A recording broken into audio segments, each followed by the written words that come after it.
Welcome to Mempadadal, a space created to help you be a better you.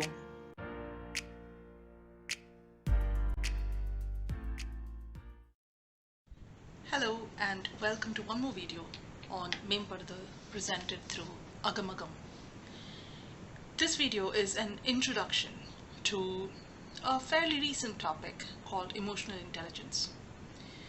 For years, people have been telling us how it is great to have a high IQ, intelligence quotient, and it was always considered the measure of intellectual capabilities and potential that people had.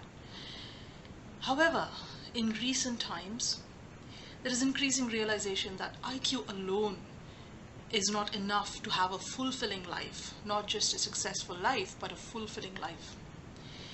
We may have met people that come across being very intelligent, we think they're very clever, but they may struggle to connect with people around them, or they find themselves unhappy most of the times, and they may even find it difficult to make friends or face adverse situations, face difficulties and challenges in everyday life.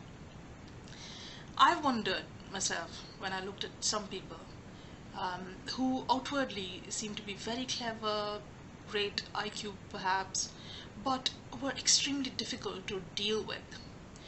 But that was when I was quite young and naive and had no idea about emotional intelligence.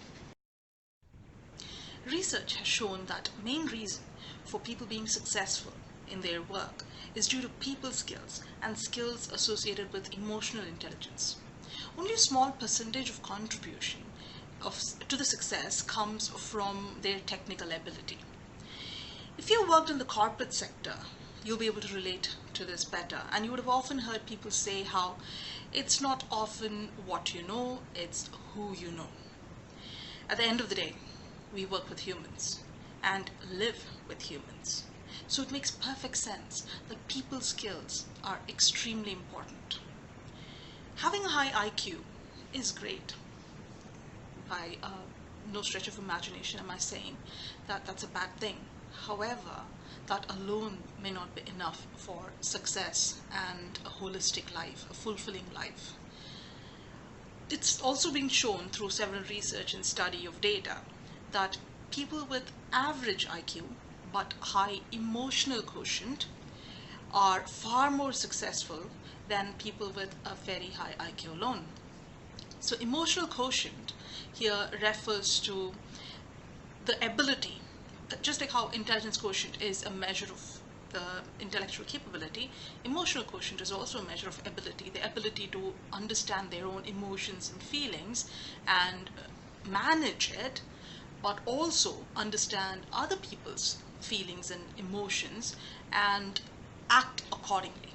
So that is, in short, the definition of emotional quotient. Developing emotional intelligence and improving your emotional quotient involves three key aspects. So the first aspect is self-awareness. We go through a number of emotions, and that's absolutely fine, that's absolutely humane. Some of us are aware of our emotional state, but some of us struggle to understand what's going on in our minds or how we feel, what our emotional state is. Being aware of our emotions is the first step, and that is why it's quite crucial. It is the first step to being able to stay in control of them, and is the first step without which you cannot take the next step, which is self-regulation. So self-regulation is the next aspect or next step in developing emotional intelligence or improving emotional quotient. So once you're aware of the emotion, you need to take the right action and not let the emotion hijack your mind. So let's say in a fit of anger, you say things that you wouldn't have normally said, or you do things that you wouldn't have normally done and regret that later. Clearly, we do not want to do that. So self-regulating one's emotions will help them deal with emotion in a more constructive way and appropriately. It is not to say that you shouldn't have those emotions. All emotions are valid and they are your emotions, but dealing with them appropriately is the key, and we will have to learn to do this. For example, remaining quiet while feeling angry. So the moment you realize that you feel angry, you choose to be quiet, and that could improve the situation, making it a bit more positive. Whereas if you do the opposite and lose your temper, it can be extremely destructive. So self-awareness and then regulating the emotion is hand in hand. It's important to develop emotional intelligence. Empathy. Empathy is the third and important aspect of emotional intelligence. Emotions are not quite unique to us. It's not just me that has emotions and feelings, but others have it too. Everyone around me has emotions. So understanding this basic truth that it's not just my entitlement, but others have emotions as well, and respecting that is an important skill when you live in a society. So pausing to understand why the other person is behaving the way they are behaving, or why did they say whatever they said, and seeing from their point of view, feeling what they may feel, would help us understand the situation better and react accordingly, instead of reacting impulsively by just seeing the symptom. When someone else is shouting, it's quite possible that they're actually hurt, and hence they're shouting in pain, as opposed to them being rude and shouting at us because of anger. So understanding where the other person is coming from, empathizing with them, is a very important aspect of living in the society. It's a social skill that a lot of us have to develop, especially at this day and age where we seem to spend more time on devices and less time connecting with people. It is important to understand that others have feelings, and it is our responsibility to respect that and act appropriately as well. So as a result of developing these three aspects, three key aspects, we improve our social skills. Now, social skills encompasses the three, but also applying them in social situations. So for example, finding a common ground to connect with people, dealing with disagreements when they arise.